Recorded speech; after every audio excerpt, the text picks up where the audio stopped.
Hello students, welcome to digital platform of Winsome International School. आज हम पढ़ेंगे class 8 में chapter number 3 coal and petroleum का next part, petroleum and natural gases. इससे पहले हम कोल के बारे में और उसके डिस्ट्रक्टिव डिस्टिलेशन के बारे में पढ़ चुके हैं। आज पेट्रोलियम और नेचुरल गैस के बारे में पढ़े। पेट्रोलियम क्या होता है? पेट्रोलियम, पेट्रोल और डीजल, ये दो टर्म्स आप बहुत अच्छे से जानते हैं कि पेट्रोल और डीजल पेट्रोल ऐसा ऑटोमोबाइल फ्यूल की तरह काम में लिया जाता है और नेचुरल रिसोर्सेज है। देखिए, नेचुरल रिसोर्सेज जो थे वो तीन नेचुरल रिसोर्सेज जो है वो हमने पढ़े थ्री। कौन कौन से पढ़े? फर्स्ट कोल, इसके बारे में हमने पढ़ लिया। कोल का जब डिस्ट्रक्टिव डिस्टिलेशन किया, डिस्ट्रक्टिव डिस्टिलेशन, तब हमने कई सारे प्रोडक्ट देखे, जिसके 4 प्रोडक्ट्स देखे थे। इस 4 प्रोडक्ट्स कौन कौन से थे? First one coke, it is solid. Then coal gas, gaseous form में होती है। देन कोल तार, लिक्विड फॉर्म में होगा, थिक लिक्विड होता है। एक लिक्विड अमोनिया। इसके बाद हम पढ़ रहे हैं पेट्रोलियम। देखिए, पेट्रोलियम और पेट्रोल दोनों में फर्क होता है। पेट्रोलियम होता है जो जमीन से मुझे तेल मिल रहा है, यानी क्रूड ऑयल, कच्चा तेल जो मुझे जमीन से मिल रहा है, यानी खोद करके जो निकाला जा रहा है। ये कहाँ से मिलता है? पेट्रोलियम जमीन के अंदर जो डिग करके निकालते हैं, दैट वाज द पेट्रोलियम। और पेट्रोल इसका और ज्यादा डिस्टिलेशन कर देते हैं। जब इसका क्या कर दिया जाता है, देखिए यहाँ पे तो क्या करते हैं हम? डिस्ट्रक्टिव डिस्टिलेशन, मीन्स कोल को तोड़ते। यहाँ पे हम क्या करते हैं? फ्रैक्शनल डिस्टिलेशन, यानी इसके अलग अलग फ्रैक्शन, अलग अलग बॉइलिंग पॉइंट पर अलग अलग प्रोडक्ट मिलते हैं मुझे। तो ये फ्रैक्शनल डिस्टिलेशन जब करवाया जाता है, तब यहाँ पर कौन कौन से प्रोडक्ट मिलेंगे आपको? पेट्रोल और डीजल। ये दोनों बहुत ही इंपॉर्टेंट है, पेट्रोल एंड डीजल। इसके अलावा और क्या मिलता है? केरोसिन। और क्या मिलेगा आपको इसमें? LPG, liquid petroleum gas. और भी कई सारे प्रोडक्ट आप इसमें देखोगे। कोल का तो क्या किया जाता है? डिस्ट्रक्टिव डिस्टिलेशन किया जाता है। और पेट्रोल का क्या किया जाता है? फ्रैक्शनल डिस्टिलेशन किया जाता है। कोल के डिस्ट्रक्टिव डिस्टिलेशन से 4 प्रोडक्ट्स मिले आपको, और पेट्रोलियम के डिस्ट्रक्टिव डिस्टिलेशन से 7 to 8 प्रोडक्ट्स मिलते हैं, जिसमें मेन इंपॉर्टेंट जो होता है दैट वाज द पेट्रोलियम। एक चीज और आपने पढ़ी थी, कोल तार की जगह हम क्या काम में लेते हैं? बिटुमेन। ये बिटुमेन क्या होता है? इसका प्रोडक्ट है। तो पेट्रोल, डीजल, केरोसिन, एलपीजी, और एक आप पहले से पढ़ चुके हैं वो है बिटुमेन। देखिए, petrol and diesel they are made from petroleum which is natural resource. And natural के साथ साथ एक और चीज आपको ध्यान रखनी है, इट इज एग्जॉस्टेबल। एग्जॉस्टेबल मतलब limited. The word petroleum comes from Latin word that means petra and oleum. Petra means rocks, oleum means oil. That is, जो rocks के अंदर से oil निकलता है उसे हम क्या बोलते हैं? Petroleum. Since it is obtained from between the rocks beneath the earth, धीरे धीरे जो rocks अर्थ के अंदर बनने लगी, तो उससे हमें रॉक ऑयल यानी पेट्रोलियम मिलता है। It is liquid hydrocarbons. इसे ब्लैक गोल्ड भी कहा जाता है क्योंकि इसका कमर्शियल बहुत ज्यादा यूज किया जाता है। एक वर्ड यहाँ पे यूज हुआ है, हाइड्रोकार्बन। ये पढ़ने से पहले हम ये देखते हैं कि रॉक्स से हमें कैसे दिखाई देता है। ये देखिए, यहाँ पे इम्परवियस रॉक्स है, चट्टाने हैं। इम्परवियस का मतलब अगर यहाँ बारिश हो जाए तो बारिश का पानी ये सोखेगी नहीं, इसके ऊपर बाढ़ आ जाएगी। मीन्स अर्थ क्रस्ट जो है वो बिल्कुल भी वाटर को एब्जॉर्ब नहीं करेगा। तो ऐसी रॉक्स जो इम्परवियस होती है उनके नीचे पेट्रोल मिलता है। आपको याद ध्यान होगा या आपने कभी पढ़ा हो, बाड़मेर, राजस्थान में बाड़मेर में 2004 या 5 के अंदर कवास एक स्थान है, वहां पर बाढ़ आई थी। वहां पे बाड़मेर, बाड़मेर कहाँ पर है? राजस्थान। तो राजस्थान में बाड़मेर, बाड़मेर में कौन सी जगह? कवास। यहाँ पर क्या हुआ? बारिश, और बारिश से क्या आ गई? बाढ़। जब बाढ़ आई तो साइंटिस्ट लोगों को पता चला कि यहाँ पे पानी सोख नहीं रही है जमीन, इसका मतलब इम्परवियस रॉक्स है, तो इसके नीचे पेट्रोल या डीजल या पेट्रोलियम प्रोडक्ट मिलना चाहिए। उसके बाद से बाड़मेर और जैसलमेर में खुदाई हुई, ओएनजीसी ने इसे खुदाई की और बहुत सारा जो पेट्रोलियम प्रोडक्ट है वो राजस्थान में प्रोड्यूस होने लगा, बनने लगा। देखिए सबसे ऊपर क्या है, गैस। ये देखिए ये चीज क्या है, गैस। जब भी खोदा जाता है, कुआं खोदा जाएगा, तो सबसे पहले क्या निकलेगी, गैस। ये गैस नेचुरल गैस है। और देन ये क्या निकला, ऑयल। यहाँ पे ऑयल, तो देखिए दो तरीके के वेल्स, इससे क्या निकलेगा, गैस, और इससे क्या निकलेगा, पेट्रोलियम। पेट्रोल नहीं, पेट्रोलियम। और नीचे क्या है, रिजर्वॉयर रॉक्स। रिजर्वॉयर रॉक्स का मतलब इसके अंदर क्या फिल है, पानी। मीन्स ऊपर जो चट्टान है वो इम्परवियस है, बीच में गैस है, पेट्रोलियम है, देन रिजर्वॉयर रॉक्स है। दो रॉक्स के बीच में आपको पेट्रोलियम एंड नेचुरल गैस ये मिलेगी। यही बात यहाँ पर कही भी गई है। ये देखिए, it is obtain between the rocks. कौन कौन सी रॉक्स के बीच में मिलता है, impervious rocks and reservoir rocks. इनके बीच के अंदर आपको पेट्रोलियम प्रोडक्ट मिलता है। आई होप ये समझ आ गया होगा। Then it is a mixture of liquid hydrocarbon. एक वर्ड यूज हुआ है हाइड्रोकार्बन, पहले इसको देखते हैं फिर उसके बाद आगे का पढ़ते हैं। हाइड्रोकार्बन मीन्स, चलो यही सब, हाइड्रोकार्बन। हाइड्रोकार्बन का मतलब होता है इसके अंदर दो तरीके के एलिमेंट होंगे। पहला एलिमेंट क्या होगा, हाइड्रोजन, और सेकेंड एलिमेंट क्या होगा, कार्बन। मीन्स दो चीजें, हाइड्रोजन का सिंबल क्या होता है, H, और कार्बन का सिंबल क्या होता है, C। यानी ऐसे कंपाउंड्स जो कि किससे मिलकर बनते हैं, कार्बन एंड हाइड्रोजन से मिलकर बनते हैं, उन्हें हम क्या बोलते हैं, हाइड्रोकार्बन्स। क्या बोलेंगे, those compound which are formed which are formed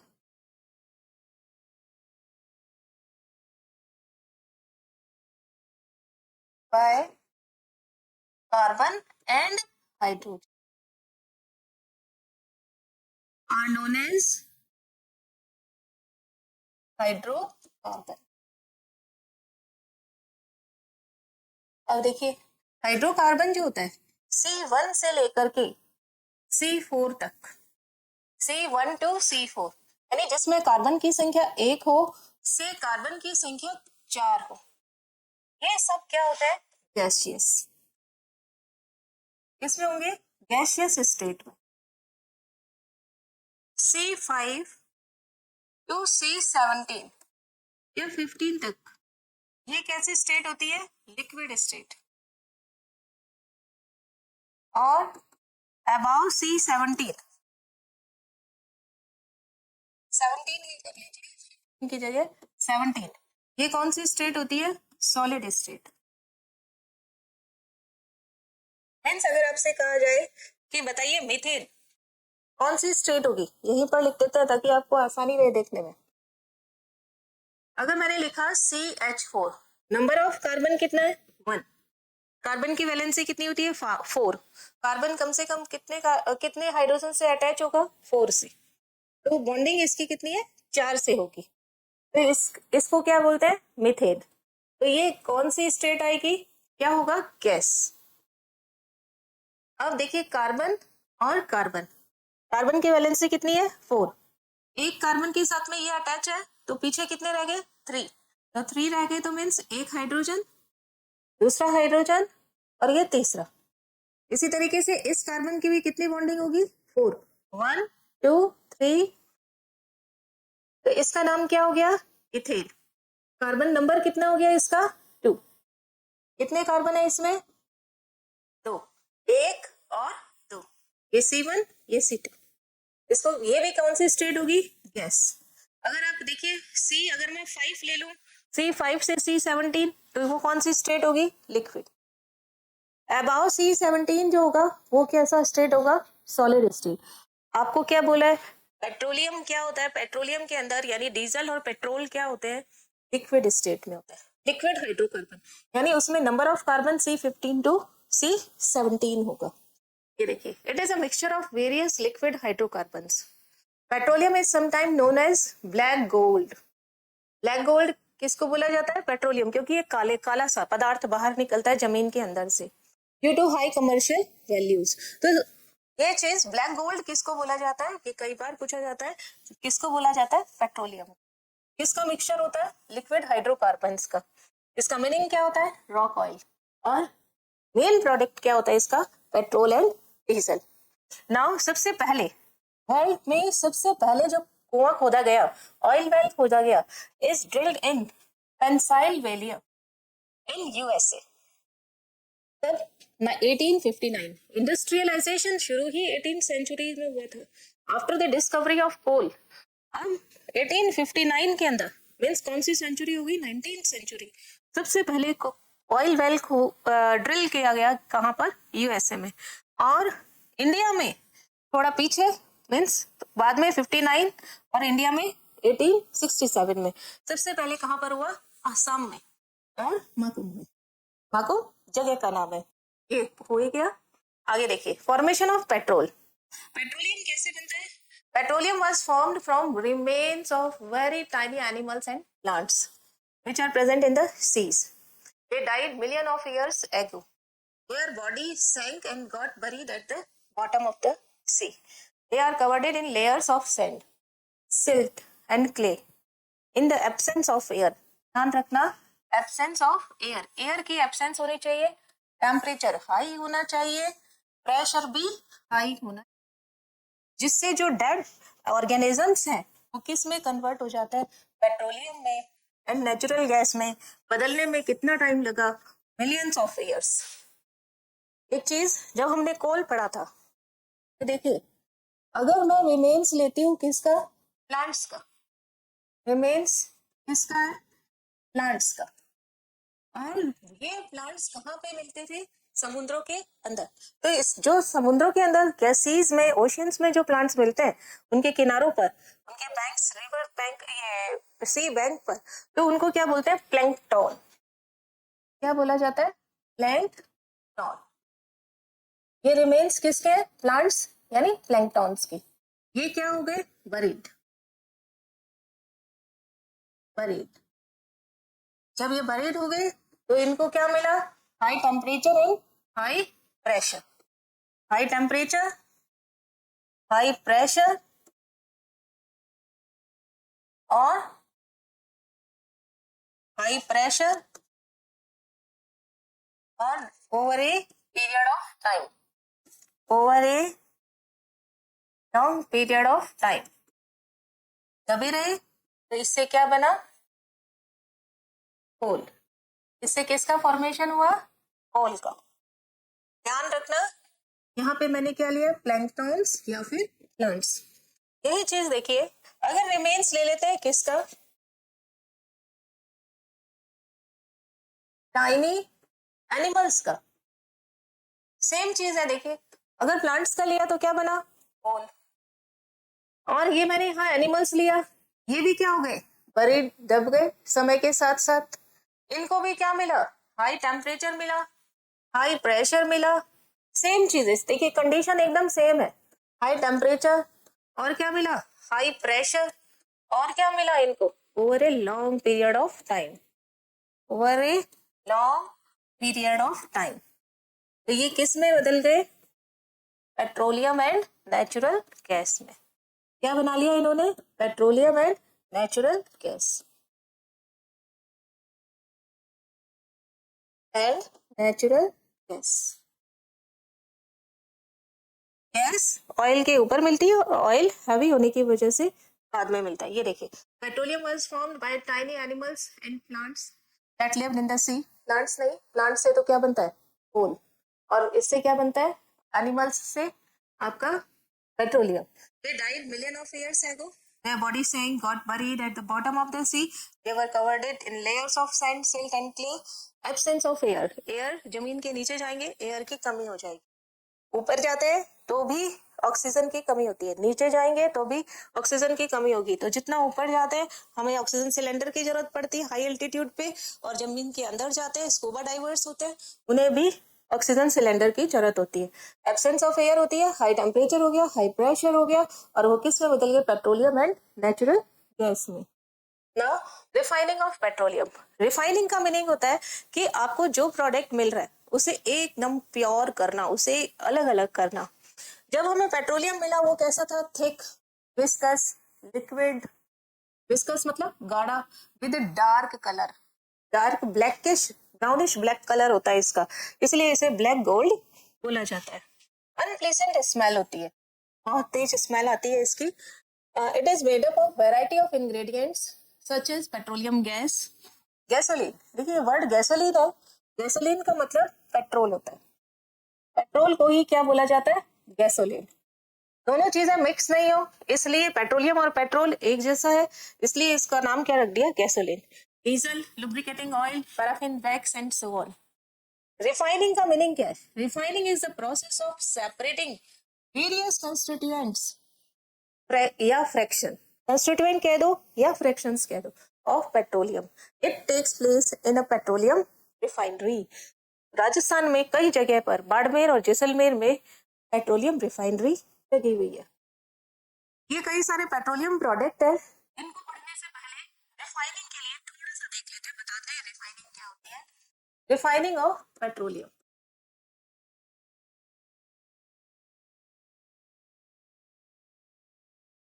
refining of petroleum क्या करते हैं इसमें, यहाँ पर पेट्रोलियम को लिया, इसी कंटेनर में क्या चीज है, पेट्रोलियम, और इसको क्या करते हैं, हीटअप, हीटअप करना है इसको, अलग कलर से बना देते हैं। हीटअप करने से नियर अबाउट, ऐसे हीटिंग इसको 400 डिग्री सेंटीग्रेड पे ऐसे हीटअप नहीं किया जाता, किसी का ओवन में या किसी फर्नेस के अंदर इसको रखा जाता है, तो नियर अबाउट कितना होता है, 400 डिग्री सेंटीग्रेड टेम्परेचर होता है इसका। और इसके बाद ये यहाँ पर कई सारे प्रोडक्ट मिलेंगे, यहाँ पर कई सारे प्रोडक्ट आपको, ये प्रोडक्ट सेपरेट कर लिए जाते हैं। वहां पे सबसे ऊपर जो प्रोडक्ट मिलता है वहां पे उसका बॉइलिंग पॉइंट क्या होता है, कम, और जो सबसे नीचे की तरफ होगा उसका बॉइलिंग पॉइंट क्या होगा, ज्यादा। यहाँ पे लो बॉइलिंग फ्रैक्शन मिलेगा, ऊपर लो बॉइलिंग फ्रैक्शन। अब बताइए, आपको बताया हाइड्रोकार्बन है, तो हाइड्रोकार्बन जिसका बॉइलिंग पॉइंट सबसे कम होगा वो गैस होगा, लिक्विड होगा या सॉलिड होगा, ऑब्वियस है गैस होगा। तो यहाँ पे कौन से सब्सटेंस मिलेंगे, C1 से C5 तक या 4 तक के, मीन्स यहाँ पे क्या मिलेगी मुझे, LPG gas, liquid petroleum gas मिलेगी। और सबसे ज्यादा नीचे क्या मिलेगा, हाई बॉइलिंग फ्रैक्शन, यानी ऊपर की तरफ तो लो बॉइलिंग फ्रैक्शन मिल गया और नीचे की तरफ क्या मिल गया, हाई बॉइलिंग फ्रैक्शन। यहाँ पर क्या मिलता है, सॉलिड, सॉलिड का मतलब क्या हो गया, अबाव 400 डिग्री सेंटीग्रेड, यानी ऐसा सॉलिड, कैसा मिलेगा, सॉलिड। और यहाँ पे क्या मिलेगा, गैस, और ये क्या होगा, अबाव 17, सी कितना होगा, C17। यहाँ पे क्या हो गया, C12 C4। सबसे पहले LPG हो गया, देन आपको मिलेगा नेफ्था, नेफ्था के बाद में मिलेगा आपको डीजल, सॉरी डीजल नहीं, गैसोलीन, गैसोलीन के बाद, गैसोलीन को ही क्या बोला जाता है, पेट्रोल।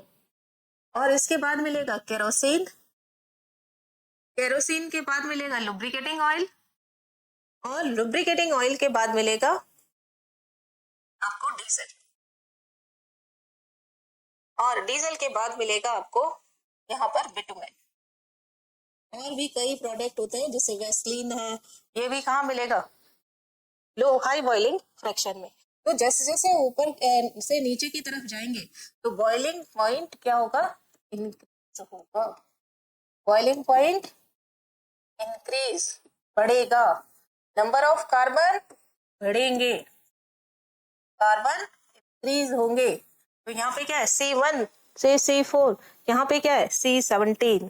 तो नंबर ऑफ कार्बन भी क्या हो रहा है, बढ़ रहा है, बॉइलिंग पॉइंट भी क्या हो रहा है, बढ़ रहा है। और इन सब को यहाँ पे क्या लिया है, पेट्रोलियम। तो पेट्रोलियम से मैंने क्या किया, इसका फ्रैक्शनल डिस्टिलेशन करवाया, तो मुझे अलग अलग प्रोडक्ट, इन सब प्रोडक्ट्स को सेपरेट करना ही क्या कहलाता है, रिफाइनिंग। यानी पेट्रोलियम को डिफरेंट फ्रैक्शंस में सेपरेट करना ही क्या कहलाता है, रिफाइनिंग। देखिए पेट्रोलियम प्रोडक्ट और उसके क्या एप्लीकेशन है, LPG लिक्विड पेट्रोलियम गैस। ये कुछ टर्मिनोलॉजी है जो बार बार आपसे पूछी जाएगी, इसलिए आपको पता होनी चाहिए। इसका नाम क्या है? Liquid petroleum gas. Petroleum, petrol नहीं है, पेट्रोलियम और गैस। एलपीजी कहाँ काम में आ रहा है? सिलेंडर्स में, घरों में खाना बनाने के काम में लिया जाता है, इंडस्ट्रीज में एज अ फ्यूल काम में लिया जाता है। आपने देखा होगा कि जितने भी मिठाई की दुकानें हैं उन सब में क्या काम में लिया जा रहा है? एलपीजी सिलेंडर काम में लिया जा रहा है। या और भी कई ऐसी फैक्ट्रीज है, जैसे प्लास्टिक की फैक्ट्री होती है, वहां पे भी क्या काम में लिया जाता है? एलपीजी। पेट्रोल, पेट्रोल को ही क्या बोला जाता है? गैसोलीन। पेट्रोल को क्या बोलते हैं? गैसोलीन। और गैसोलीन क्या काम आता है? फ्यूल। किसके लिए? ऑटोमोबाइल्स के लिए।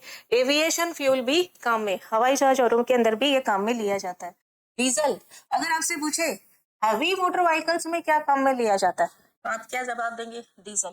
अगर आपसे पूछा जाए कि लाइट ऑटोमोबाइल्स में क्या काम है, स्कूटी में क्या काम में ले रहे हैं? पेट्रोल। बाइक में क्या काम में ले रहे हैं? पेट्रोल।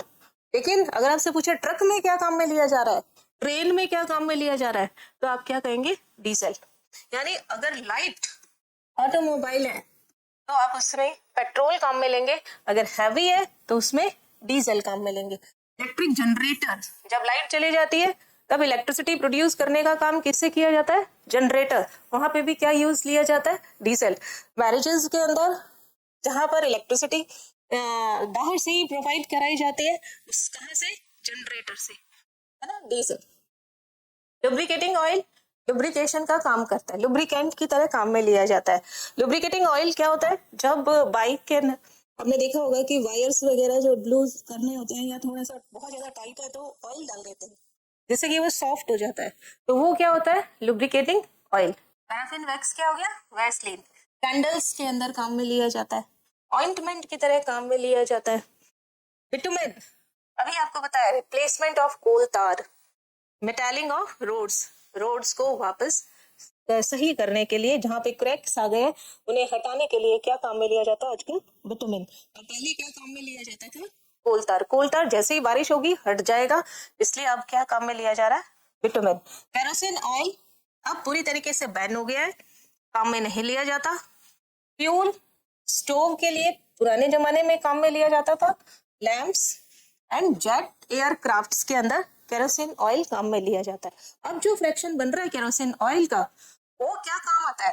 केरोसिन ऑयल में नंबर ऑफ कार्बन ज्यादा होता है, तो केरोसिन ऑयल से क्या बना रहे हैं? पेट्रोल, क्योंकि पेट्रोल की डिमांड बढ़ गई है। केरोसिन ऑयल से पेट्रोल बनाना, ये प्रोसेस क्या कहलाता है? क्रैकिंग। क्रैक कर दिया। देखिए अभी आपको बताया, पीछे बताया हमने, क्या बताया? इन लो बॉइलिंग फ्रैक्शन में एलपीजी, नाफ्ता, गैसोलीन। गैसोलीन क्या होता है? पेट्रोल। उसके बाद केरोसिन। तो नंबर ऑफ कार्बन किस में ज्यादा है? केरोसिन में। पेट्रोल में नंबर ऑफ कार्बन क्या होता है? कम। इसलिए केरोसिन में से कार्बन, कुछ कार्बन को हटा करके क्या करते हैं? गैसोलीन बनाते हैं, ताकि डिमांड को, पेट्रोल की डिमांड को फुलफिल किया जा सके। इसी तरीके से डीजल को भी किस में कन्वर्ट कर सकते हैं हम? गैसोलीन में। वो प्रोसेस जिसमें केरोसिन और डीजल को किस में कन्वर्ट किया जाए? पेट्रोल में, तो उसे ही हम क्या बोलते हैं? क्रैकिंग।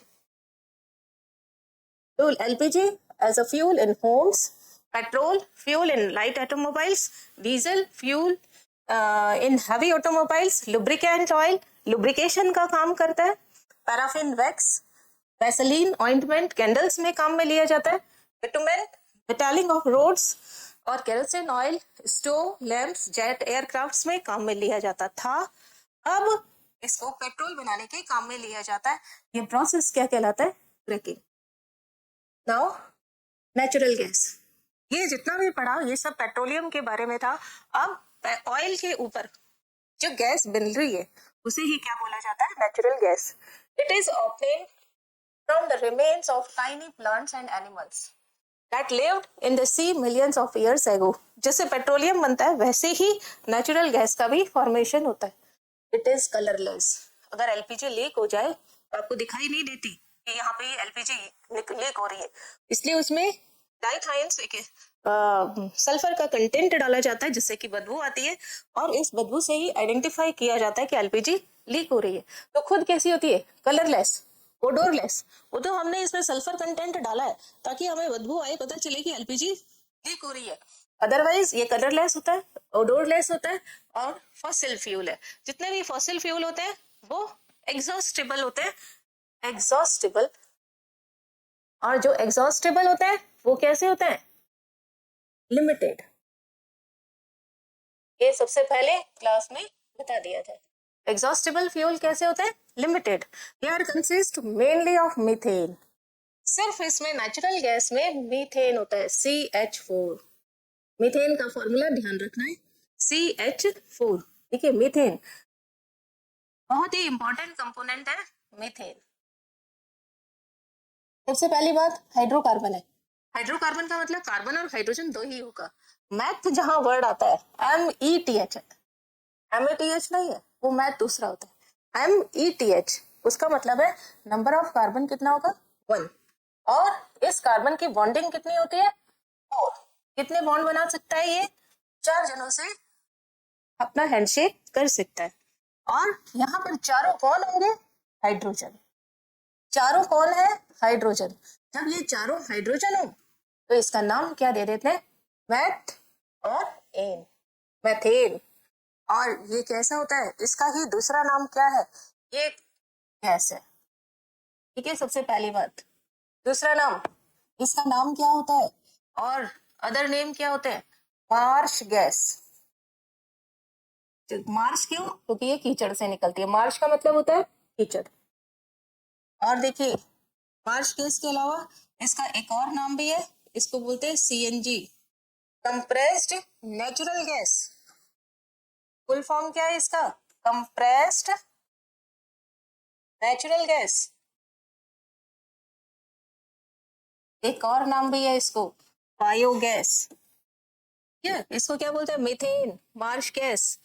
गैसियस स्टेट होता है, तभी तो सभी के आगे क्या लग रहा है? Gas, gas, gas, gas. कैसे स्टेट होती है इसकी? Gaseous state. मीथेन में नंबर ऑफ कार्बन कितना होता है? 1। एक कार्बन कितने बॉन्ड बना सकता है? 4। 4 जनों से हैंडशेक करता है, और अगर ये चारों हैंडशेक करने वाले हाइड्रोजन हो, इसका नाम क्या हो जाएगा? मीथेन। इसी को ही क्या बोला जाता है? CNG। और CNG का फुल फॉर्म क्या होता है? कंप्रेस्ड, यानी प्रेशर दिया गया है इसको, नेचुरल गैस। यानी नेचुरल गैस का मेन कंपोनेंट क्या हो गया? मीथेन। बायोगैस का भी मेन कंपोनेंट पूछा जाएगा तो क्या होएगा? मीथेन। अदर कंपोनेंट क्या होता है? Ethane, propane, butane. एथ में कितने कार्बन होते हैं? 2। प्रोप में कितने कार्बन होते हैं? 3। और ब्यूट में कितने कार्बन होते हैं? 4। सी, अगर कार्बन 2 हो तो क्या बोल देंगे? इथेन। अगर कार्बन 3 हो, 3 हो नंबर में, तो उसको क्या बोल देंगे? प्रोपेन। अगर 4 कार्बन हो, ऐसे लिखते हो, ये ज्यादा सही है। अगर 2 कार्बन है तो आप इथेन, अगर 3 कार्बन है तो प्रोपेन, 4 कार्बन है तो ब्यूटेन, और 1 कार्बन है तो इसको क्या बोल देते हैं? इथेन। तो स्मॉल अमाउंट में इथेन, प्रोपेन और ब्यूटेन भी प्रेजेंट होते हैं। इसका ट्रांसपोर्टेशन कैसे किया जाता है? Through pipes.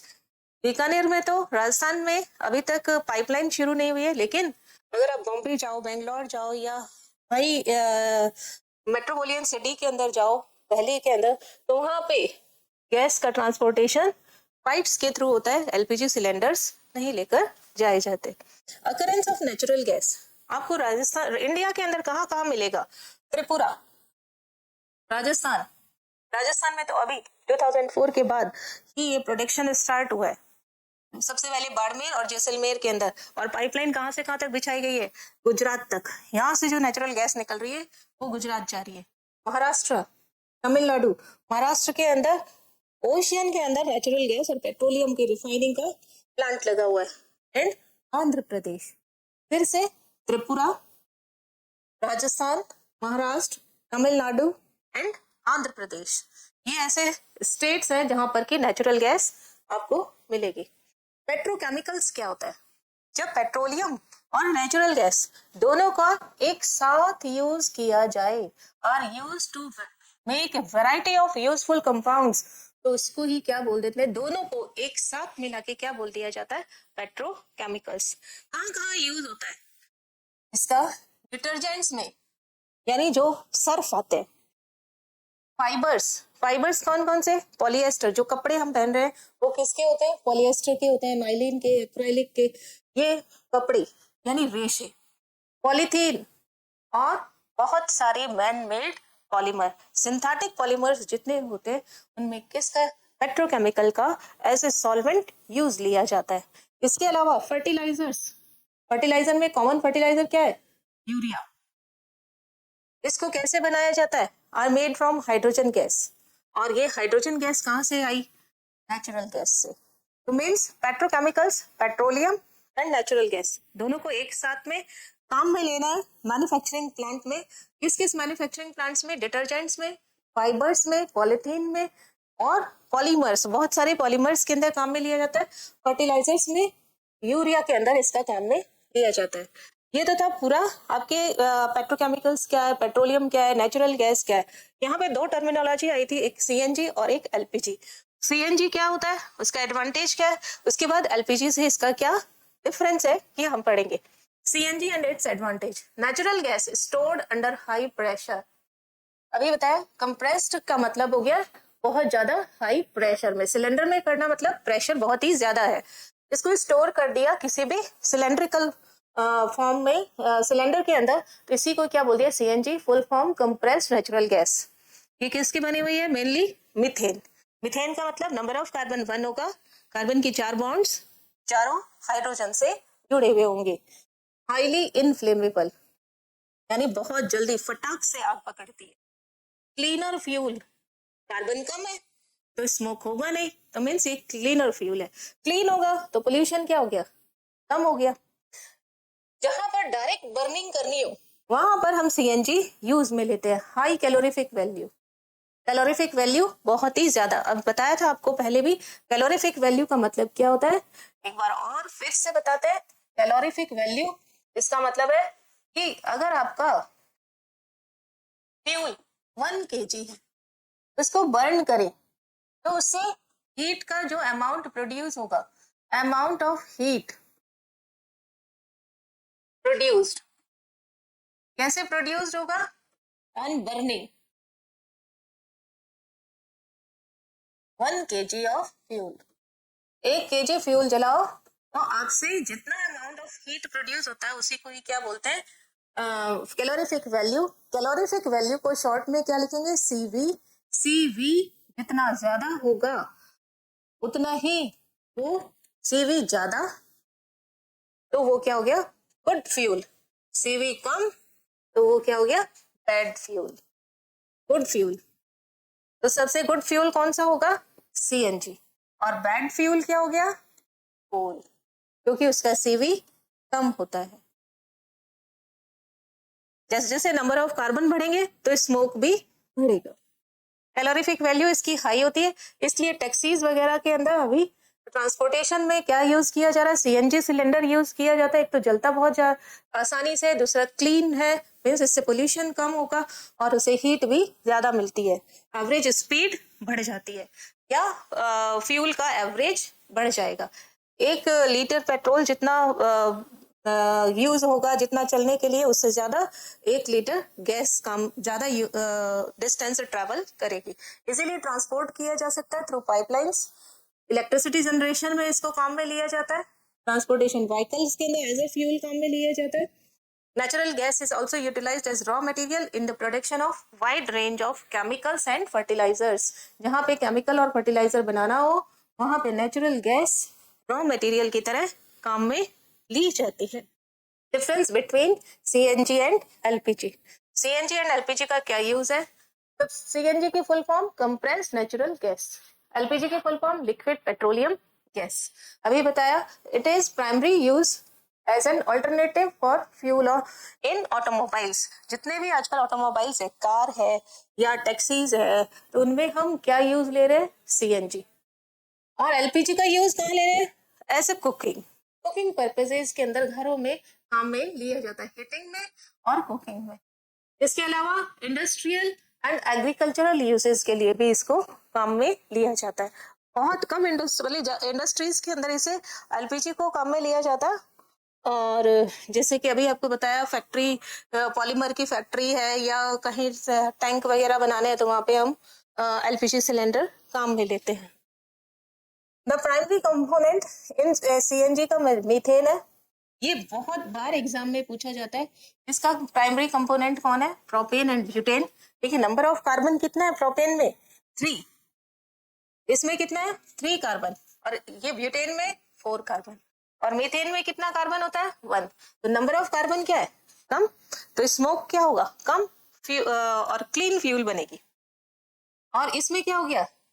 Number of carbon ज्यादा, स्मोक ज्यादा, तो यानी पॉल्यूशन ज्यादा। इससे पॉल्यूशन क्या हो गया? कम। सीएनजी से और एलपीजी से पॉल्यूशन क्या हो गया? ज्यादा। दूसरा, they produce relatively lower quantities of greenhouse gases। अभी बताया ग्रीन हाउस गैस क्या होती है? CO2। जब नंबर ऑफ कार्बन ही कम है तो CO2 क्या बनेगा? कम। इसमें नंबर ऑफ कार्बन ज्यादा है तो CO2 क्या बनेगा? ज्यादा। और CO2 क्या होती है? कार्बन डाइऑक्साइड क्या होती है? ग्रीन हाउस गैस होती है। कार्बन डाइऑक्साइड क्या होती है? Green house gas.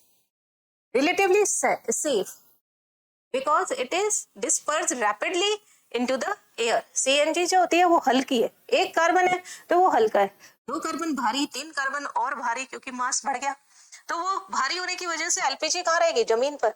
और लीक हो गई तो, और सीएनजी कहाँ उठेगी? ऊपर की तरफ डिस्पर्स हो गई तो फायर एक्सीडेंट के चांस क्या हो गए? कम।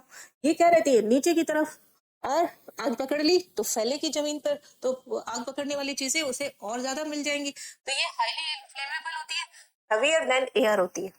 इसलिए रिस्क किस में ज्यादा होता है आग लगने का? एलपीजी में। और सीएनजी में आग लगने का रिस्क कम होता है। The primary source of obtaining CNG from oil well, bed methane well and coal well, even natural gas well. आपको सीएनजी कहाँ कहाँ मिलती है? अभी बताया पेट्रोलियम, जहां जहां मिल रहा है ऑयल उसके ऊपर गैस मिलती है, तो पेट्रोलियम गैस या bed oil, methane well, coal wells and natural gas well. Main source LPG का क्या है?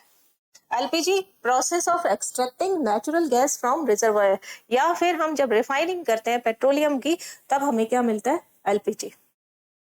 अब देखिए सीएनजी और एलपीजी दोनों में ज्यादा अच्छा कौन है?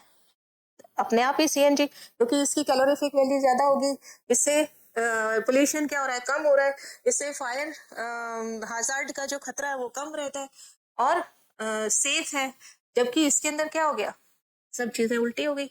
यहाँ पे नंबर ऑफ कार्बन ज्यादा है इसलिए हैवी हो गया, ग्रीन हाउस गैस ज्यादा हो गई, पोल्यूशन ज्यादा हो गया, स्मोक ज्यादा बनेगा, हैवी होता है तो आग लगने का खतरा भी ज्यादा होता है। इसलिए एलपीजी की जगह सीएनजी हमें ऑटोमोबाइल्स में काम में लेनी चाहिए। Now petroleum conservation. Petroleum conservation क्या होता है कि पेट्रोल, जैसा कि आपको मालूम ही है, एग्जॉस्टेबल फॉसिल फ्यूल है, मीन्स लिमिटेड अमाउंट में, और हमें डिमांड क्या हो रही है? पेट्रोल की लगातार बढ़ती जा रही है। ऑटोमोबाइल्स में पेट्रोल यूज करने की वजह से लगातार उसकी डिमांड बढ़ रही है, तो हमें पेट्रोलियम प्रोडक्ट्स को कंजर्व करना चाहिए। जब मुझे जरूरत हो, हमें जरूरत हो तभी उसे यूज में लेना चाहिए, अदरवाइज यूज में नहीं लेना चाहिए। The petroleum conservation research association, short form PCRA। P मतलब पेट्रोलियम, C मतलब कंजर्वेशन, कंजर्वेशन मतलब बचाना, research association, petroleum conservation research association बनी, तो इसका शॉर्ट फॉर्म PCRA। कहाँ बनी? इंडिया के अंदर। उन्होंने क्या बताया? How to save petrol and diesel when driving. जब आप ड्राइव कर रहे हो तब पेट्रोल और डीजल को कैसे सेव किया जा सकता है। जैसे आपने अपने पेरेंट्स से या बड़ों से सुना होगा कि जब गाड़ी काम में नहीं आ रही हो इंजन हमें स्टॉप कर देना चाहिए, अगर वो फोन पे बात करते हुए आप बाइक नहीं चलानी चाहिए। ऐसे ही कुछ टिप्स है, छोटे छोटे टिप्स है जिससे कि हमें काम में लेने चाहिए। Drive at a consistent and moderate speed as far as possible. हमें एक कांस्टेंट स्पीड से गाड़ी चलानी चाहिए। कई आपने देखा होगा बहुत तेज चलाते हैं, जितना तेज आप चलाओगे पेट्रोल या डीजल उतना ही ज्यादा जलेगा। कांस्टेंट स्पीड से, मॉडरेट स्पीड से चलाओगे तो पेट्रोल और डीजल कम लगता है। Turn off the motor eight traffic signals. ऐसा नहीं हो रेड लाइट हो और हम गाड़ी स्टार्ट ही हमारी इंजन हमारा चालू है, तो उससे पेट्रोल या डीजल जिससे भी जो भी हम फ्यूल काम में ले रहे हैं वो वेस्ट होगा। Maintain proper tyre pressure, tyre में हवा देखते रहना चाहिए, प्रॉपर मेंटेन रखना चाहिए। Ensure that the car is maintain on a regular basis, और इंजन हमें रेगुलर बेसिस पे उसकी सफाई करवाते रहना चाहिए, मेंटेनेंस करवाते रहना चाहिए। बहुत छोटी छोटी चीजें हैं, लेकिन हमें ध्यान रखनी चाहिए। क्या कहा है कि drive at a consistent and moderate speed, moderate speed रखनी है, कांस्टेंट रखनी है, मतलब बार बार बहुत तेज या बहुत धीरे नहीं करनी है। जब ट्रैफिक सिग्नल्स हो, रेड हो, तो उसे टर्न ऑफ कर देना चाहिए। टायर प्रेशर मेंटेन रखना चाहिए, और रेगुलर मेंटेनेंस अपनी बाइक का या कार का कराते रहना चाहिए। और भी कई अल्टरनेटिव सोर्स है एनर्जी के, जो कि हम पेट्रोल या डीजल के अलावा काम में ले सकते हैं। और ये सोर्सेज जितने भी हैं वो अनलिमिटेड है, मीन्स इनएग्जॉस्टेबल है। तो other than petrol and diesel हमें इनका यूज किया जा सकता है, जैसे हाइड्रो पावर्स है, सोलर एनर्जी है, विंड एनर्जी है, टाइडल एनर्जी है, जियोथर्मल एनर्जी है, जमीन के अंदर से जो हीट निकल रही है वो जियोथर्मल एनर्जी। टाइडल का मतलब अभी टाइडल आया ही था गुजरात के अंदर, कि टाइड वेव्स जो है वो बहुत ऊपर तक पानी को उछाल कर लेकर गई, और ये टाइडल वेव्स में बहुत ज्यादा एनर्जी थी, तो आसपास के घर जो थे वो काफी डैमेज हो गए। तो उस एनर्जी को हमें बहुत अच्छी जगह पर हम यूज में ले सकते हैं। बायोमास एनर्जी है। तो ये सब एनर्जीज किसके ऑल्टरनेटिव सोर्स है? पेट्रोल एंड डीजल के। आज इतना ही पढ़ेंगे, और नेक्स्ट क्लास में हम इससे आगे की एक्सरसाइज करेंगे। Thank you.